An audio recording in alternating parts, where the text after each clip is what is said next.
자, 오늘 우리에게 주신 하나님 말씀 먼저 보도록 하겠습니다. 요한복음 4장 10절부터 14절까지 말씀입니다. 요한복음 4장 10절부터 14절까지 말씀. 원래는 좀 4장 1절부터 24절까지 보고 싶었는데 그렇게는 너무 많으니까 일단 4장 10절부터 14절까지 말씀 찾은 친구는 우리 자리에서 일어나서 함께 읽도록 하겠습니다.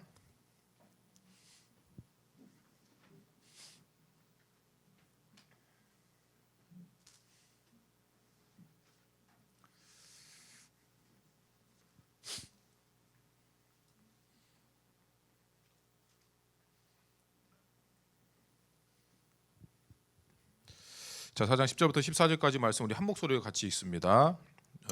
예수께서 시작. 예수께서 대답하여 이르시되 네가 만일 하나님의 선물과 또 내게 물 좀 달라 하는 이가 누구인 줄 알았더라면 네가 그에게 구하였을 것이요 그가 생수를 내게 주었으리라. 여자가 이르되 주여 물 기를 그릇도 없고 이 우물은 깊은데 어디서 당신이 그 생수를 얻겠사옵나이까. 우리 조상 야곱이 이 우물을 우리에게 주셨고 또 여기서 자기와 자기 아들들과 짐승이 다 마셨는데 당신이 야곱보다 더 크니이까. 예수께서 대답하여 이르시되 이 물을 마시는 자마다 다시 목마르려니와 내가 주는 물을 마시는 자는 영원히 목마르지 아니하리니 내가 주는 물은 그 속에서 영생하도록 솟아나는 샘물이 되리라. 아멘. 24절도 한번 같이 읽습니다. 이거 한 절만. 하나님은 영이시니 예배하는 자가 영과 진리로 예배할지니라. 아멘.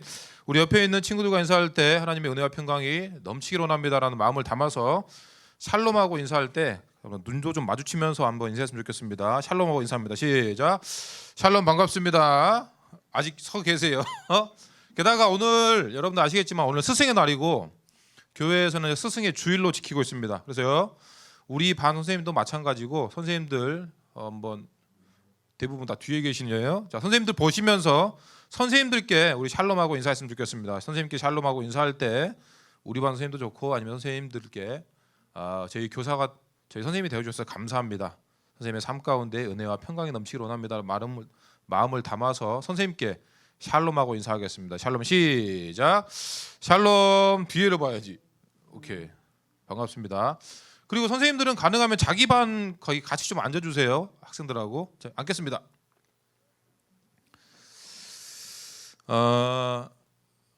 밖에도 보면 아시겠지만 이제 거의 여름인 것 같아요. 그래서 목사님도 이제 주중에 돌아다닐 때 보니까 엄청 낮에는 덥더라고. 그래서 우리가 나오면 너무 덥다 보면 특히 여름에 더울 때 간절한 게 뭐냐면 우리 남학생들은 나중에 이제 군대 가면 더 느끼겠지만 사람이 더울 때 가장 필요한 건 시원한 물 한 잔이면 그 사람을 내가 막 진짜 더울 때 시원한 물 한 잔을 주면 그 사람을 위해서 목숨도 바칠 수 있습니다. 그만큼 간절하기 때문이죠. 마치 오늘 우리가 하나님께 드리는 예배가 우리의 목마름 가운데 시원하게 마시는 그런 시원한 냉수 같은 예배가 될 수 있기를 예수님의 이름으로 축복합니다. 오늘 말씀을 쭉쭉 보면서 한번 진행할 건데요. 오늘 본문의 말씀을 보니까 예수님이 사마리아 여자하고 만나는 장면이 나옵니다. 그러니까 사마리아라는 특성이 뭐냐면 북이스라엘과 남유다가 있었지만 북이스라엘이 아수르에 멸망하면서 완전히 다 끌려갔습니다. 그러면서 이제 이방 사람들하고 이제 결혼을 하면서 그러니까 쉽게 얘기하면 이스라엘 민족으로 볼 때에는 저 사람들은 우리나라 사람이 아니라 약간 잡종으로 본 거죠. 그래서 이스라엘 사람들은 사마리아 사람들하고 말도 섞지 않습니다. 사마리아 사람들은 나도 이스라엘 사람이라고 하지만 이스라엘 사람들은 이스라엘 사람으로 안 쳐줍니다. 그래서 말을 또 하지 않습니다. 그런데 예수님께서 사마리아 지방을 지나가셨다고 했죠. 무슨 얘기냐면 원래 이스라엘 사람들은 저 위쪽 지방에 갈 일이 생기면 사마리아 지방으로 가지도 않습니다. 돌아가죠. 그런데 예수님께서 사마리아 지방에 가셔서 우물가에서 물을 마시기 위해서 기다리고 있었는데 사마리아 어떤 여자가 옵니다. 그리고 이제 예수님께서 물을 이제 마시고 싶으셨는지 물을 구하시면서 사마리아 여자한테 물을 좀 달라고 했는데 10절 말씀을 다시 한번 보겠습니다. 오늘 본문의 말 10절. 예수께서 대답하여 이르시되 네가 만일 하나님의 선물과 또 내게 물 좀 달라 하는 이가 누구인 줄 알았더라면 네가 그에게 구하였을 것이요 그가 생수를 내게 주었으리라. 보세요. 입장이 바뀐 겁니다. 누가 봐도 예수님은 물을 구하는 사람이고 여자는 물을 줄 수 있는 사람이죠. 물을 준다는 건 뭐냐면 목사님도 어릴 때 이제 동네에 우물이 있었거든요. 그 우물에 바가지로 물을 떠가지고 그거를 이고 오거나 리어카에 끌고 와서 집에다가 이제 물을 비축을 해놔야 그 물을 마실 수 있는 겁니다. 근데 그 물을 뜨려면 긴 그 바가지 그 물 뜨는 그걸 뭐라고 하죠? 그게 있어야 됩니다. 그러니까 예수님은 그 우물에 있어서도 그걸 물을 못 드시는 겁니다. 이 여자가 와서 바가지와 그 물을 기를 수 있는 뭐 두레박 같은 거 그거를 이제 가져왔겠죠. 그래서 누가 봐도 예수님이 여자한테 물을 구해야 되는 입장인데 야 네가 내가 누군 줄 알았다면 오히려 네가 나한테 물을 달라고 구했을 것이다.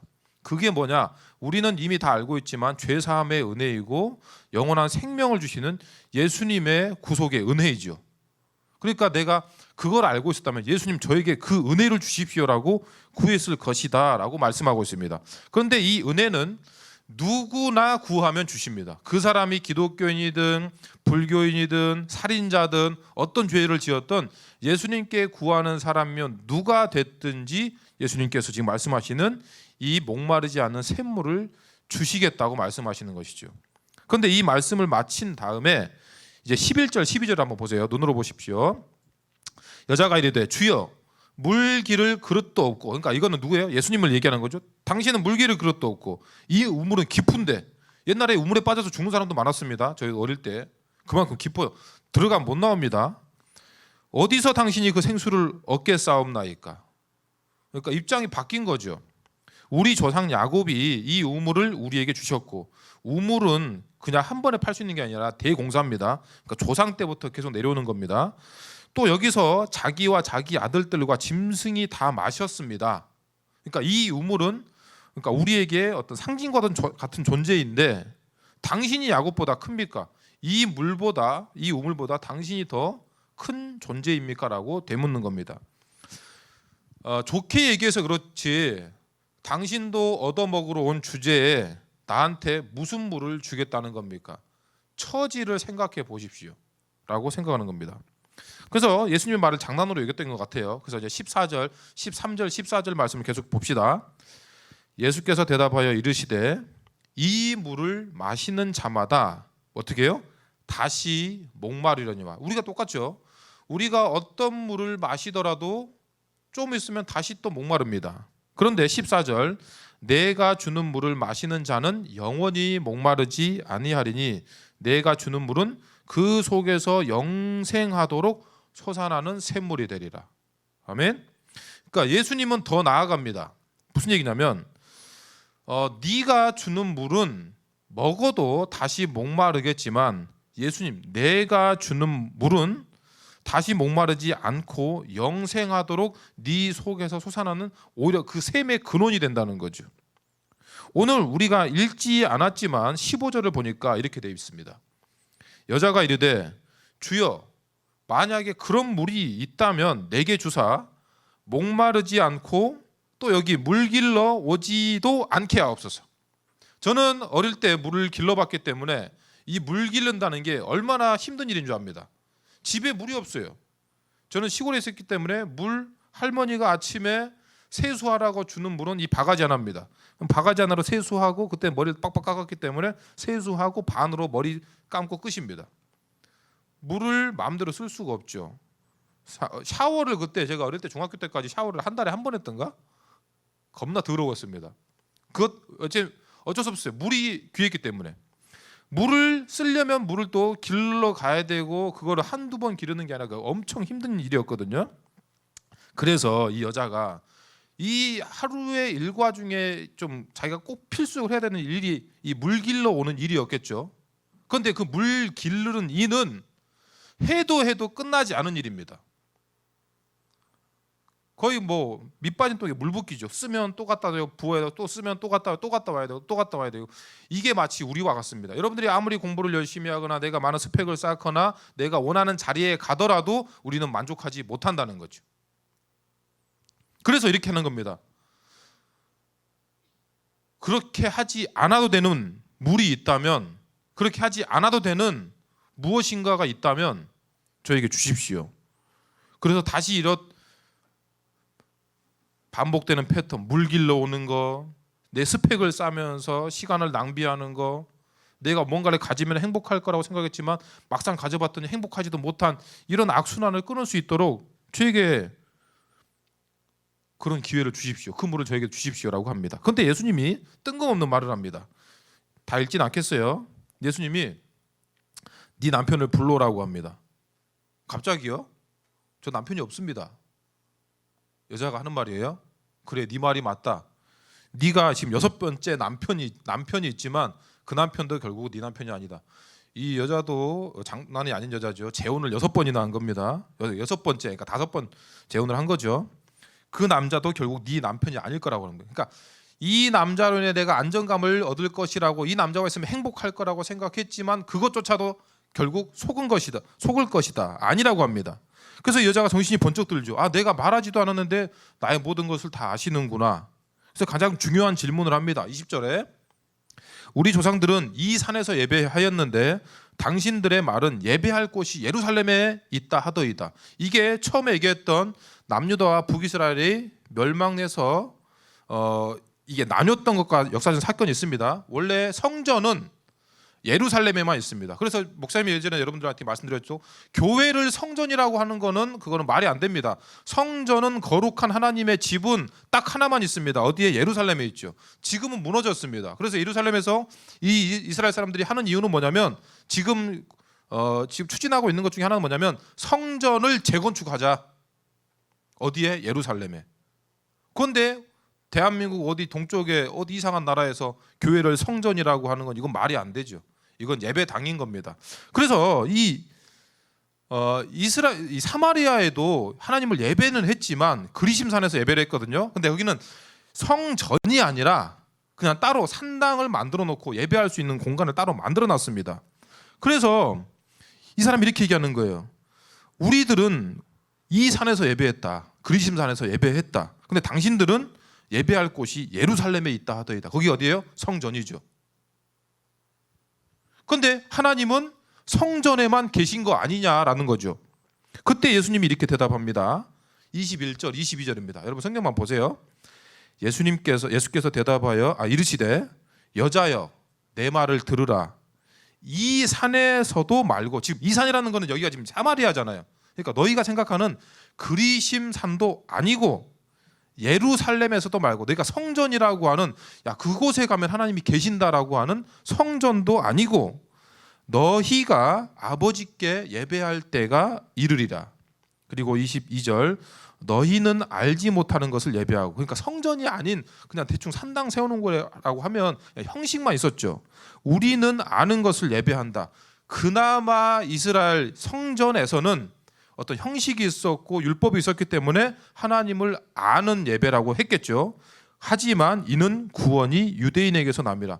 결국 구원은 유대인, 이게 이스라엘 사람에게서 난다는 것이 아니라 다윗의 자손에게서 난다는 거죠. 그래서 정리를 하자면 예배를 드릴 때 너희들은 장소가 중요하다라고 생각합니다. 여기서 예배 드리면 하나님 안 만나 주실 것이고 거기 가서 예배 드리면 하나님 만나 주실 것이다. 여러분 집에서 기도하면 하나님이 내 기도 응답 안 해줄 거고 교회에 가서 기도하면 하나님이 내 기도 들어주실 것이다. 집에서 예배하는 건 예배가 아니고 교회에서 예배 드리는 건 그게 예배다. 그게 아니라는 겁니다.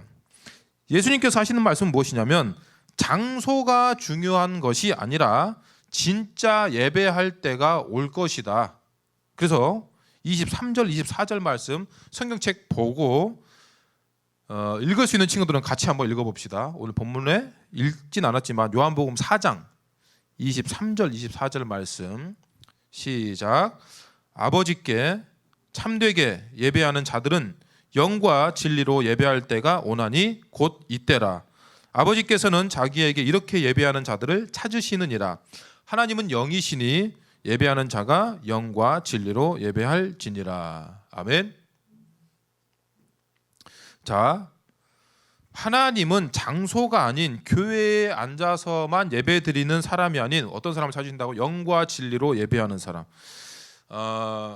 먼저 정리를 하면 영과 진리로 예배한다는 게 뭐냐면 오늘 본문의 말씀처럼 간절하게 갈급한 마음으로 예배하는 사람입니다. 그래서 여러분들이 그 말씀을 드리기 전에 오늘 본문의 말씀 23절 24절 말씀을 제가 메시지 성경으로 뽑아왔습니다. 요거를 원래 여러분들한테 다 나눠줄까 하다가 요건 필요한 사람한테만 나눠드리겠습니다. 이따가 반별 모임할 때나 뒤에 필요할 때 놔둘 테니까 요거는 내가 좀 가져가서 읽어보고 싶다라는 사람만 가져가서 읽으세요. 자, 23절 24절 말씀 여러분은 개역 개정 성경으로 보시고 메시지 성경은 좀 쉽게 풀어 쓴 성경입니다. 자, 이렇게 돼 있어요. 하나님 앞에서 중요한 것은 너희가 어떤 사람이며 어떻게 사느냐 하는 것이다. 너희가 드리는 예배는 너희 영으로 진리를 추구하는 예배여야 한다. 아버지께서는 바로 그런 사람, 곧 그분 앞에 단순하고 정직하게 있는 모습 그대로 예배드리는 사람들을 찾으신다. 하나님은 순전한 존재 그 자체 곧 영이시다. 그러므로 하나님께 예배드리는 사람은 자신의 존재와 자신의 영과 자신의 참된 마음으로 예배드려야 한다. 아멘. 그래서 여러분들 유튜브 보시면 요즘에 영어 공부도 메시지 성경으로 공부하는 친구들이 있습니다. 왜냐하면 이게 좀 쉽게 풀어 쓴 부분이 있기 때문이죠. 이게 우리가 봐야 되는 개역 개정 성경을 대체할 수는 없습니다. 그러나 내가 이런 부분 맥락으로도 보면 은혜가 될 수 있다라고 하는 서브 성경으로 보는 게 좋습니다. 그러니까 우리가 보통 어린이 성경, 뭐 쉬운 성경, 뭐 NIV 그런 걸 보는 이유는 이 성경을 대체하자는 게 아니라 이거를 내가 이렇게 맥락으로도 볼 수 있겠구나. 새로운 시각을 제시하는 말씀이라고 볼 수 있죠. 그래서 여기서 보는 말씀드리는 거는 뭐냐면 간단하게 정리하자면 그겁니다. 너희가 예배를 드릴 때 기대하는 바가 있냐는 거죠. 갈급한 바가 있냐는 거죠. 여러분들 이렇게 생각해 보세요. 내가 오늘 예배를 드릴 때 엄마가 가라고 해서 교회에 갑니다. 이것만큼 무식한 대답은 없다고 그랬죠. 그래서 여러분들이 이렇게 생각해 봐야 돼. 내가 어떤 방법으로도 지금 교회를 가고 있는데 나는 지금 오늘 교회를 가서 그 예배 가운데 어떤 기대를 가지고 가고 있는지, 나는 오늘 예배 가운데 뭘 원하는지, 더 정리를 하자면 나는 오늘 예배 가운데 주님을 진짜 만나고 싶은지 스스로에게 물어봐야 됩니다. 그래서 오늘 뭐라고 했어요? 우리가 하나님 앞에서 중요한 것은 너희가 어떤 사람이며 어떻게 사느냐 하는 것이다. 그래서 우리는 먼저 내가 어떤 목마름이 있고 어떤 갈급함이 있는지를 알아야죠. 내가 원하는 게 뭐냐? 그러니까 사람으로서가 아니라 하나님과의 영으로서 나는 하나님 앞에 어떤 사람이며 그리고 어떻게 살아가야 하는 존재인지에 대한 질문을 가지고 그 질문을 가지고 하나님을 만남으로 인해서 나를 창조하신 창조주 앞에서 나는 이런 사람이 되기를 원합니다라고 하는 기대가 있어야 된다는 거죠. 여러분들이 진짜 쉽게 말씀이 아니고서라도 이런 거 있죠. 바라지 않는 사람에게는 아무것도 일어나지 않는다. 그런데 목사님이 여러분들은 아니지만 서울에서도 그리고 뭐 꽤 많이 친구들을 상담해 봤거든요. 너 원하는 게 뭐야? 라고 물어보면 없는데요. 그러니까 내가 쉽게 이겁니다. 바라는 게 없어요, 그냥. 그리고 내가 바라는 게 뭔지를 찾아보고 싶은 생각도 없습니다. 그런 친구들이 꽤 있다는 거예요. 그럴 수 있습니다. 그러나 그런 게 자꾸 반복되면 내가 어떤 사람이고 나는 어떤 삶을 살아야 되고 내가 이 땅에 온 목적은 무엇이고 내 마음과 영과 진리로 원하는 것이 무엇인지 찾고 싶다. 그리고 나라는 사람을 대체할 수 없는 것이 무엇인가에 대한 고민은 있어야 된다는 거죠. 사람이 전 세계에 70억이라고 하면 나만 할 수 있는 게 있거든요. 그래서 그 증거로 하나님께서 모든 사람에게 생체인식이라는 걸 줬잖아요. 지문은 다 다르고 뭐 눈 다 다르고 그런 건 뭐냐? 너만 할 수 있는 게 있다는 겁니다. 대체할 수 없는 거. 우리는 그런 사람이라는 거죠. 그래서 내가 대체할 수 없는 그런 간절함, 갈급함을 가지고 예배 가운데 나와야 된다는 거죠. 그래서 우리는 정리를 하자면 우리의 예배가 그런 나의 갈급함을, 나의 목마름을 해결하는 자리가 돼야 된다는 겁니다. 오늘 예배가 그런 자리가 된다라고 장담은 못 하겠어요. 그런데 최소한 오늘 자리가 그런 갈급함을 가지고 땅을 지금 내 앞에 있는 그 단단해 보이는 땅을 한 삽이라도 퍼내는 그런 시간이 됐으면 좋겠다는 거죠. 예수님께서 주시는 물을 마시는 사람은 다시는 목마르지 않겠다고 합니다. 여러분, 이 말씀을 믿으면 주님, 저도 그 생명에 되는 물, 다시는 목마르지 않는 물을 마시고 싶습니다 라고 하는 믿음의 고백으로 예배 가운데 나와야 되고, 그 믿음의 고백으로 저도 예수님 만나고 싶습니다, 하나님 만나고 싶습니다 라고 하는 갈급함, 간절함이 있어야 된다는 거죠. 감사한 것은 그 갈급함을 가지고, 그 간절함을 가지고 주님을 찾는 사람이면 그 사람이 누구든지 어떤 상황에 처해 있든지 어떤 부끄러움을 가지고 있든지 예수님은 그 사람에게 생명에 되는 샘물을 주시겠다는 겁니다. 아멘. 그래서 우리가 예수님을 만나야 되는 가장 큰 이유는 뭐냐? 우리 인생의 갈급함, 갈증이 예수님을 만나면 단번에 해결되는 그런 역사적인 은혜를 우리 한 사람 한 사람이 경험해야 되기 때문입니다. 목사님은 많은 사역은 하진 않았지만 예수님을 만남으로 인해서 그 사람이 인생 가운데 갈급함이 단번에 해결되는 것을 너무나 많이 봤습니다. 귀신 들렸던 사람이 완전히 예수님 만나서 그 갈급함이 해결되고, 중독이었던 사람이 예수님을 만남으로 해서 해결되고, 직접 만나진 않았지만 공부할 때 정말 나 머리 빡통해서 도저히 안 됩니다 할 때 이걸 가지고 기도했더니 그걸 열어주신 하나님, 예수님을 만나서 이것까지 열어주신 하나님, 그거를 경험해봐야 된다는 것이죠. 그걸 경험하려면 어떻게 해야 되냐?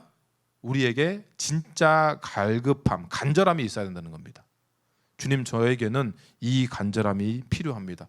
내가 나 스스로는 어떤 사람인지 모르겠고, 내가 어떻게 살아야 될지 모르겠고, 내가 어떤 재능이 있고 어떤 특출함이 있고 어떤 달란트가 있는지 모르기 때문에 창조주이신 하나님을 만나야 되겠고, 내가 세상으로부터 오는 좋은 차, 좋은 집 그런 걸 하지 말라는 것이 아니라 그것도 중요하죠. 하지만 내 삶의 우선순위는 진짜 내 인생의 갈급함을 해결해 주실 생명수 대신 예수님을 만나야 내 인생의 진짜 갈급함이 해결된다라는 이 갈급함을 가지고, 이 간절함을 가지고 내가 주님 앞에 구하는 겁니다.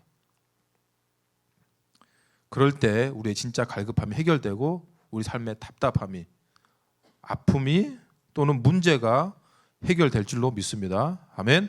목사님이 저도 똑같은 고민을 했었거든요. 중2 때부터 그런 고민을 했었습니다. 저도 예수님 만나고 싶습니다. 성령 받고 싶습니다. 다른 친구들은 다 방언도 하고 뭐 예수님 밤에 꿈속에서 예수님 만났다 그러고, 어떤 친구는 뭐 꿈속에서 천사가 와서 뭐 이게 뾰로롱 해줬다 그러고, 어떤 친구는 뭐 길 가다가 뭐 천사 같은 걸 봤다 그러고, 그러니까 나도 그런 거 보고 싶습니다라고 했는데 안 돼요. 28살까지 안 됐습니다.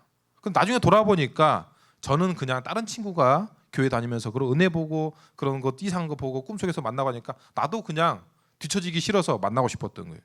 28살 때 예수님 만났던 그때를 돌아보니까 그때가 제 인생 가운데 가장 간절했거든요. 그때 전도사 할 때였습니다. 제가 이제 예수님 안 만나면 저는 진짜 끝날 것 같습니다. 저는 예수님의 진짜 목마릅니다. 간절합니다. 목마른 사람에게 예수님은 찾아오시는 줄로 믿습니다. 아멘. 그래서 우리는 진짜 목말라 봐야 됩니다. 그래서 여러분들의 삶이 힘들어져야 된다는 건 아닙니다. 그러나 우리가 지금 성인이 되기 전인 청소년 때잖아요. 청소년 때는 일반적으로 실패를 가정합니다. 그러니까 여러분들이 어떤 방법으로든, 기도든 찬양이든 말씀이든 성경을 읽어서 펼쳐서 보는 거든, 아니면 하다못해 진짜 간절하다면 새벽 기도라도 나와서 기도해보는 그런 간절함이 있어야죠. 똑같이 남들하고 똑같이 교회 나와서 1시간 예배드리고 또 집에 가서 아무것도 성경책도 한번 안 펴보고 그러면서 어떻게 내가 그런 간절함이 있다고 말할 수 있겠어요? 신앙생활은 간절함이 그 깊이를 좌우합니다. 내가 지금은 물이 나오지 않은 것 같아서 계속 팝니다. 100m를 파도 안 나오고 10m를 파도 안 나오죠. 1000m를 파도 안 나올 수도 있습니다. 그런데 거기에 하나님께서 내가 예수님을 만나는 순간 은혜를 부어주실 때, 이건 제 표현입니다, 내가 그동안 갈급하고 갈증을 느끼면서 구했던 그 깊이만큼 부어주신다는 거죠. 처음 교회에 나온 친구가 저도 예수님 만나고 싶습니다, 은혜를 주십시오라고 해서 한 1m밖에 안 팠는데 그때를 은혜를 부어주시기도 하고 그때 예수님 만나기도 하거든요. 그런데 낫더라. 확실히 깊이가 낫더라. 근데 내가 오랫동안 구하고 한 만큼 그때 부어주신 은혜의 깊이가 깊더라는 거죠. 그러니까 내가 기도하고 찬양하고 예배드려도 변화가 없다고 해서 실망하지 마시고 그것이 내가 하나님께 주실 그 깊이를 더욱더 깊게 하고 있다라고 믿음의 눈으로 보셔도 좋다는 겁니다. 아멘. 하나님, 저는 정말 간절합니다. 하나님, 정말 예수님 만나고 싶습니다. 성령을 저에게 충만하게 부어 주시옵소서. 그런 간절함으로 예배 드릴 때 그것이 진정한 예배가 되는 것이고, 24절에 하나님은 영이시니 예배하는 자가 영과 진리로 예배할지니라, 이 말이 아무리 어렵게 보일지라도 간단합니다. 내가 정말 주님을 원합니다. 내가 정말 주님을 만나고 싶습니다. 그 간절함이면 그곳이 어디가 됐든지, 여러분들 학교에서 책상에 앉아서 지금 공부하는 그 자리가 됐든지, 집에서 또는 교회에서 길을 갈 때 어떤 곳이든지 그런 간절함으로 주님을 찾는 그곳이 바로 예배의 자리가 되는 것이고 주님을 만나는 자리가 될 줄로 믿습니다. 아멘. 우리 찬양 하나 하겠습니다. PPT 뒤에 넘겨 있는데 이 찬양을 여러분들이 아시는지 모르겠어요. 예수님 목마릅니다라는 찬양인데 1절만 한번 해보겠습니다.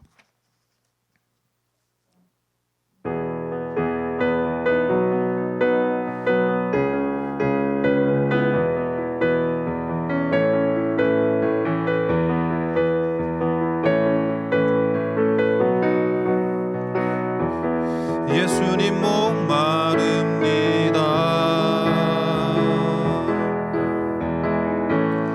오시어 기름 부으소서. 주님을 사모합니다. 주님을 사모합니다.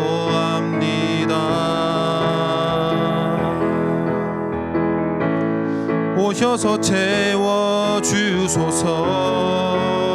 성령의 불로, 성령의 불로, 성령의 불로 임하소서, 임하소서.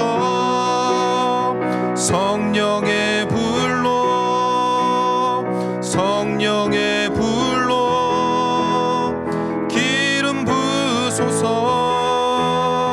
기름 부으소서. 찬양 계속 해주세요. 우리 들은 말씀 기억하면서 같이 기도했으면 좋겠습니다. 찬양.